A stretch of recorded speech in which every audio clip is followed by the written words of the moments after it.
Attention retards, I have an announcement to make. I, Alcoholic Horse 48, now have a second channel, Alcoholic Horse 49. It's a brilliant naming scheme. Some people might say that it's the best naming scheme. You might say, hey, that wasn't your name before. When'd you add those numbers? Don't worry about it. Those numbers have always been there, and if you think they haven't, you may need to go talk to your doctor about testing for early onset dementia. Anyways, this second channel is for all of my gaming content because the YouTube algorithm doesn't like it very much when you flip between two genres of content, like schizo rambling and then playing Fortnite.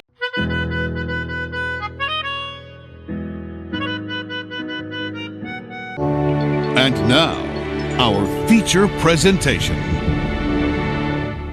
AI is the latest and greatest internet phenomenon that, according to Twitter, broke into your house, stole your dog, and beat your wife, until you realize that you're the one who did that, and you're extremely mentally unwell. Generative AI, or AI that's able to improve itself over time, has existed for quite a while. Unfortunately, actually running it required the energy output of an entire Dyson swarm. But due to recent breakthroughs in technology by OpenAI, now all it takes is the energy output of a small city, like New York. Only very recently, and by recently I mean like 4 years ago, has generative AI become good enough and, most importantly, mainstream enough for it to be even remotely profitable for these businesses. I remember when AI used to be cool, you used to hear AI and go, whoa, like Cortana?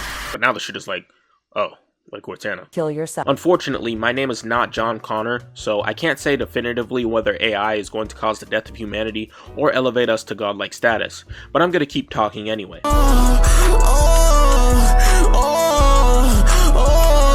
The first thing you'll hear a lot of people say when talking about AI is its impact on the environment. The AI models of a few years ago were basically the Ford Model T of generative AI, in the sense that the models were basically so shit that a human being could usually do it better. If you needed a ride in the 1900s, are you choosing the metal death trap that runs on a substance that's a pain in the ass to find? Or are you choosing the humble horse that can run on whatever it gets into its mouth and most likely won't kill you? Think very carefully about how you reply to that question. On that note, today's models are much more efficient. Even so, they require a fuck ton of energy and processing power. ChatGPT solved this problem by buying every single fucking graphics card in a 2 light year radius, so if you can't find one to play GTA 6, now you know why. So they basically took these GPUs, hooked them together in a giant warehouse, and voila, now it can do your homework for you. But these warehouses obviously need power to run and cool their GPUs, so what we get is a product that can do our homework for us at the cost of accelerating the greenhouse effect by a factor of 2. Now, despite me saying that, I'm actually pretty happy about this, partially because I'm a convicted serial arsonist and the global temperature rising means I get to set fires in places that aren't prepared to fight them. But the second reason is simply, this is a problem that will most likely solve itself. People have been screaming and yelling about the wonders of nuclear energy for a long while now, but the boomers in control of most companies have severe tinnitus. On top of that, it's been most profitable for the longest time to just stick with using fossil fuels. Even today, fossil fuels are still the best bang for our buck, but nuclear energy is also pretty profitable. Unlike most sources of renewable energy that are either situational or take way too long to start paying for themselves, nuclear energy is literally just us digging shiny glowing rocks out of the ground and using them to make energy. And despite what most films will tell you, nuclear waste is perfectly safe if disposed of properly. I personally recommend dumping it into Flint, Michigan's drinking water, as the lead pipes will not only contain the radiation, but the citizens won't even be affected because they probably aren't even drinking the water to begin with. And if the radiation gives some of them superpowers, that's a win-win in my book. The reason I'm talking about nuclear energy is because recently big tech like Google and Microsoft have started building nuclear reactors to power the building of their AI models. So my uneducated way of thinking is, hypothetically, if we're at the point where it's just cheaper to build nuclear reactors and mine plutonium than to just burn coal and gas, then this could be the boot the rest of the world needs to finally start using alternative methods of energy. Maybe we were all just waiting for somebody else to take the first step. So, my uneducated hypothesis is that if AI being more energy hungry leads to companies saving the earth in the process, then by all means, let them keep doing what they're doing. And when Skynet takes over, we can just detonate all of the reactors to stop them from recharging their robots, plunging our world into a nuclear ice age, and freezing any robots that are left.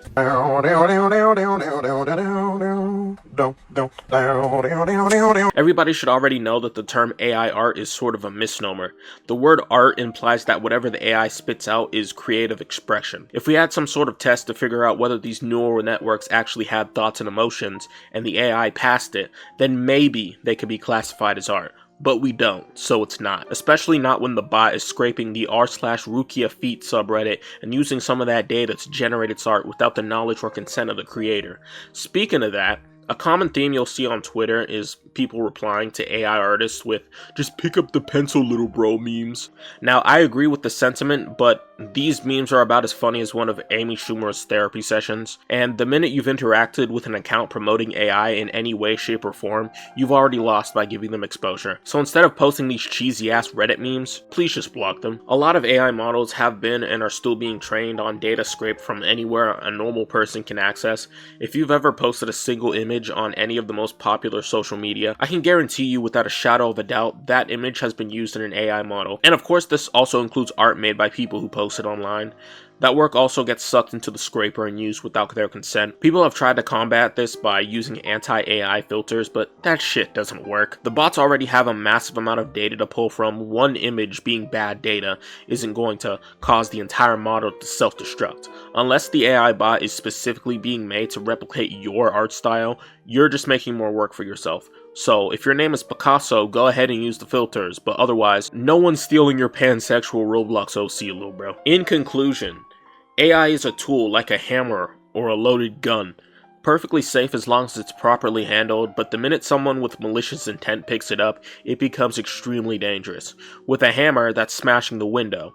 With a gun, that's shooting an unarmed civilian because you thought that an acorn hitting the roof of your car was a gunshot. And with AI, the sky's the limit. You can make as many AI voiceovers of Adventure Time characters jacking it as you want because it's just for shits and giggles.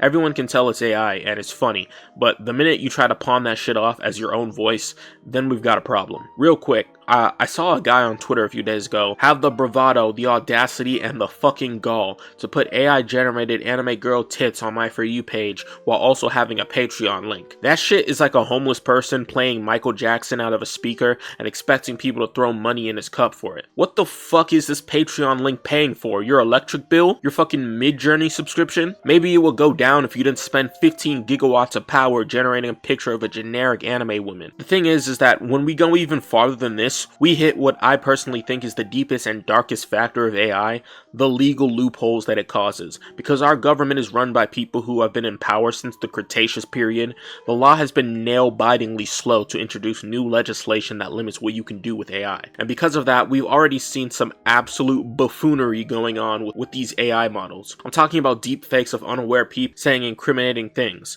engaging in disgusting acts that tarnish their reputation, or, God forbid, AI-generated CSAM, which if you didn't know, is basically child porn. And can I just say that thank fucking God states are finally making AI-generated CSAM illegal.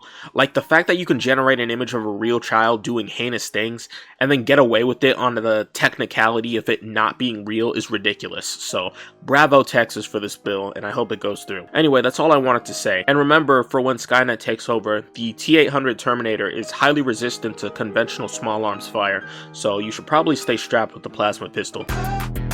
This a 2G Glock. On the phone finna catch this 2G pop. I'm on tour pouring up every pit stop. Nigga reach for this chain, get his shit pop.